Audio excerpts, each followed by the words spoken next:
प्रिय विद्यार्थियों, मैं डॉक्टर विनीता निर्वाण, MLV गवर्नमेंट कॉलेज भीलवाड़ा।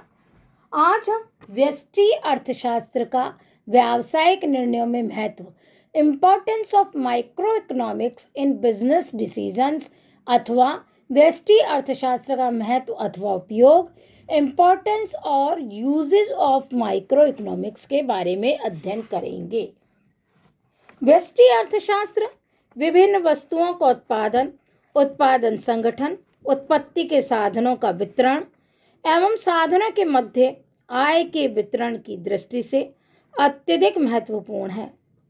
अतः इसके संबंध में यह कहा गया है कि यह न केवल अकुशलताओं को दूर करने का उपाय बताता है, वरन कुशलताओं की दशाओं को प्राप्त करने के संबंध में सुझाव भी देता है।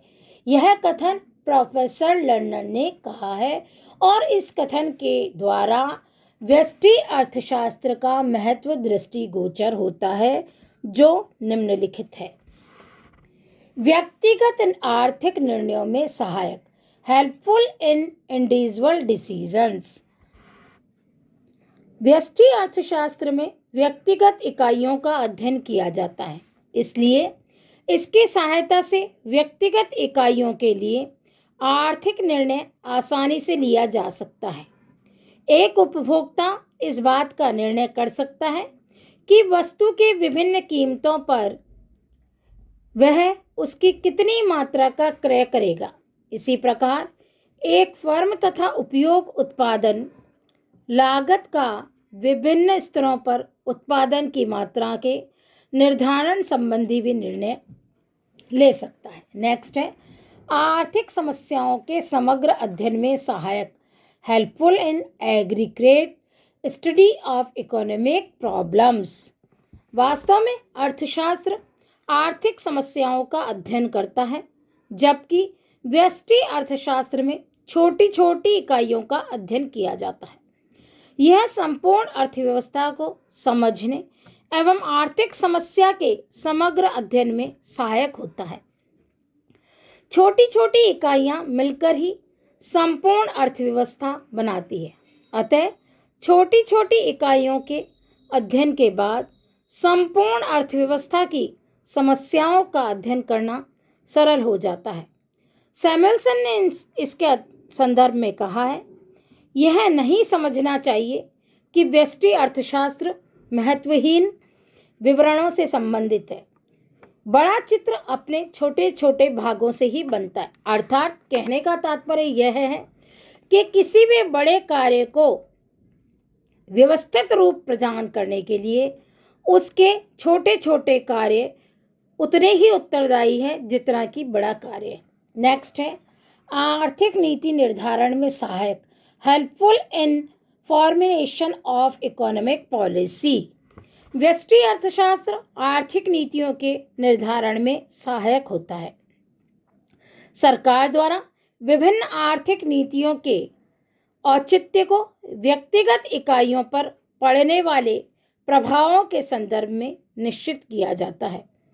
इन नीतियों में वस्तु विशेष की कीमत, मजदूरी एवं व्यक्तिगत उपभोग पर पड़ने वाले प्रभावों की जांच की जा सकती है।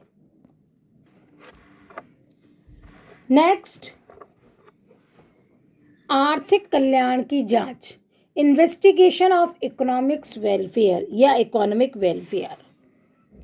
अर्थशास्त्र के अंतर्गत व्यक्तिगत इकाइयों जैसे व्यक्तिगत उपभोग, व्यक्तिगत आय, व्यक्तिगत बचत, व्यक्तिगत निवेश, जीवन स्तर और व्यक्तिगत आर्थिक निर्णय आदि की जानकारी प्राप्त होती है। इसकी सहायता से सार्वजनिक व्यय एवं सार्वजनिक आय के प्रभावों की जानकारी भी प्राप्त की जा सकती है। सार्वजनिक आय प्राप्त करने के लिए करारोपण अर्थात टैक्सेशन किया जाता है। करारोपण से जनता को त्याग करना पड़ता है, अर्थात जब सरकार जनता पर कर लगाती है तो उस कर के भुगतान में जनता को कुछ टैक्स देने में सेक्रीफाइस करना पड़ता है और सार्वजनिक आय से जनता को लाभ प्राप्त होता है और इस करारोपण द्वारा सरकार को कुछ आय प्राप्त होती है, उसे हम सार्वजनिक आय की श्रेणी में रखते हैं। और सार्वजनिक आय को सार्वजनिक व्यय के रूप में सरकार जनता पर विभिन्न आधारों पर व्यय करती है, जिन्हें हम आर्थिक कल्याण की श्रेणी में रखते हैं। और यदि लाभ त्याग से अधिक है तो आर्थिक कल्याण में वृद्धि होगी, और यदि लाभ त्याग से कम है तो आर्थिक कल्याण में कमी होगी। नेक्स्ट है क्षेत्रीय नीति निर्धारण में सहायक, हेल्पफुल। नेक्स्ट है प्रबंधकों के निर्णय में सहायक, helpful in managers decision making.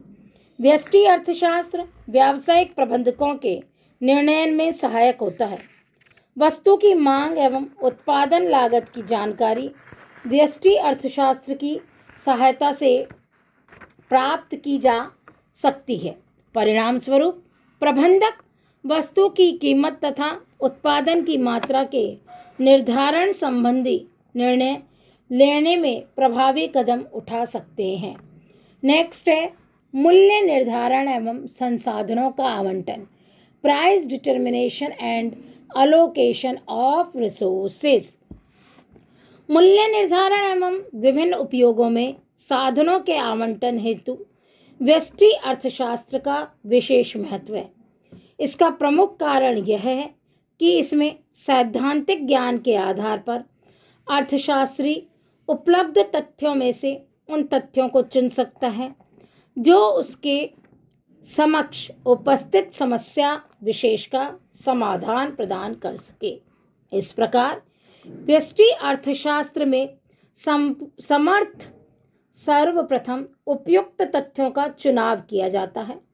तत्पश्चात इन तथ्यों के आधार पर अर्थशास्त्री व्यक्तियों व पारिवारिक इकाइयों के व्यवहार के संबंध में पूर्वानुमान प्रस्तुत कर सकता है। नेक्स्ट है वस्तुओं एवं सेवाओं के प्रवाह का अध्ययन, study of flow of goods and services. व्यष्टि अर्थशास्त्र को कीमत सिद्धांत भी कहा जाता है। अतः इसके आधार पर ही वस्तुओं एवं सेवाओं का मूल्य निर्धारण किया जाता है, जिससे यह पता चलता है कि वस्तुओं एवं सेवाओं का प्रभाव परिवारों से व्यवसाय की ओर तथा इसी भांति व्यवसाय से परिवारों की ओर किस प्रकार होता है। नेक्स्ट व्यक्तिगत क्षेत्रों की समस्याओं का समाधान, provides solutions to the problems of individual sectors. सूक्ष्म अर्थशास्त्र वैयक्तिक इकाइयों की आर्थिक समस्याओं के अध्ययन, परीक्षण एवं विश्लेषण से संबंधित है। अतः यह व्यक्तिगत क्षेत्रों की विभिन्न आर्थिक समस्याओं को सुलझाने में महत्वपूर्ण सहयोग प्रदान करता है।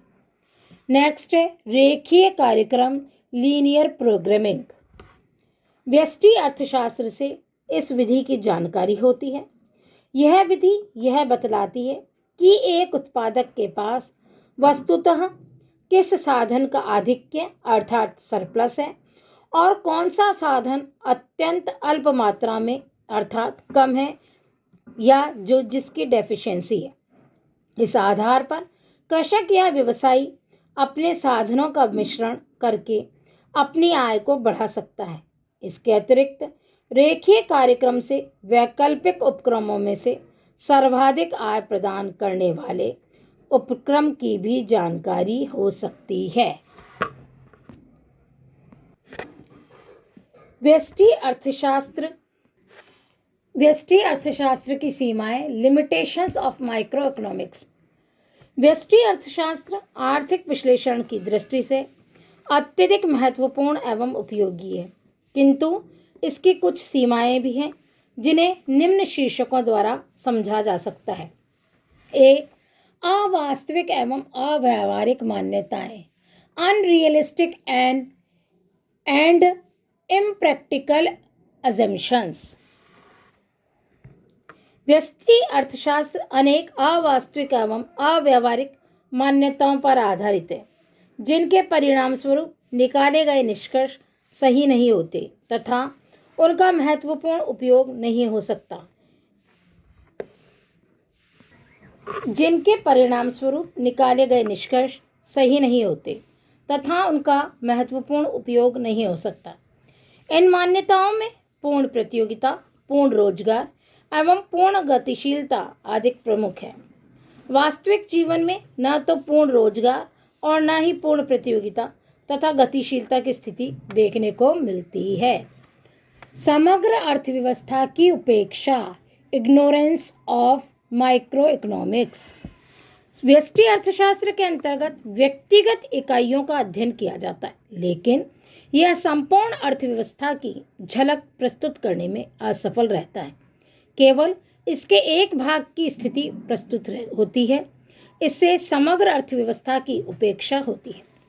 नेक्स्ट, वैयक्तिक स्थिति समग्र अर्थव्यवस्था का प्रतीक नहीं।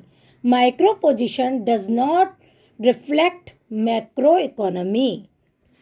व्यष्टि अर्थशास्त्र के अंतर्गत वैयक्तिक इकाइयों का अध्ययन किया जाता है, लेकिन यह जरूरी नहीं है कि इसके अंतर्गत निकाले गए निष्कर्ष समग्र अर्थशास्त्र पर सही रूप से लागू हो।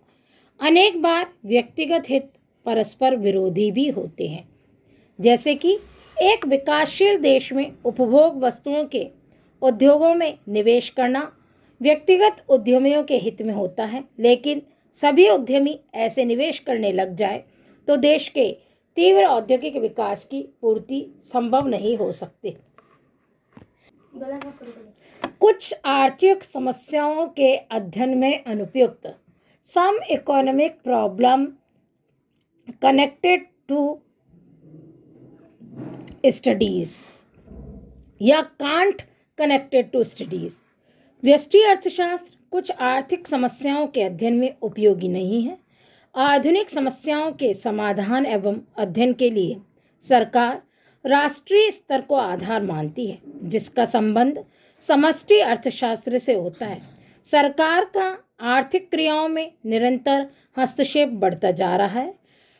रोजगार नीति, प्रशुल्क नीति यानी एम्प्लॉयमेंट पॉलिसी, टैरिफ पॉलिसी, आय एवं धन का वितरण, distribution of income and wealth, निर्यात आयात नीति, इंपोर्ट एक्सपोर्ट पॉलिसी, औद्योगिकीकरण, इंडस्ट्रियलाइजेशन, आर्थिक नियोजन, इकोनॉमिक प्लानिंग और जनसंख्या, economic planning and population theory और राष्ट्रीय महत्व के विषय, जिनका अध्ययन केवल समष्टि अर्थशास्त्र में ही संभव है, न कि व्यष्टि अर्थशास्त्र में इसका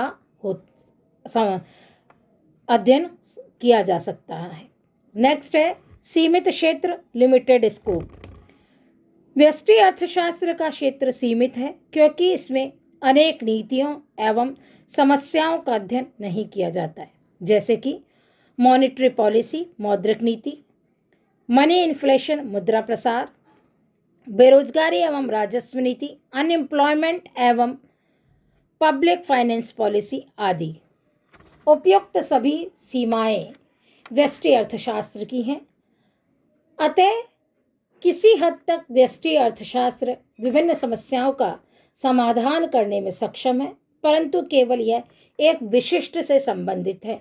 समग्र में यह पूर्णतः अध्ययन करने में सक्षम नहीं है।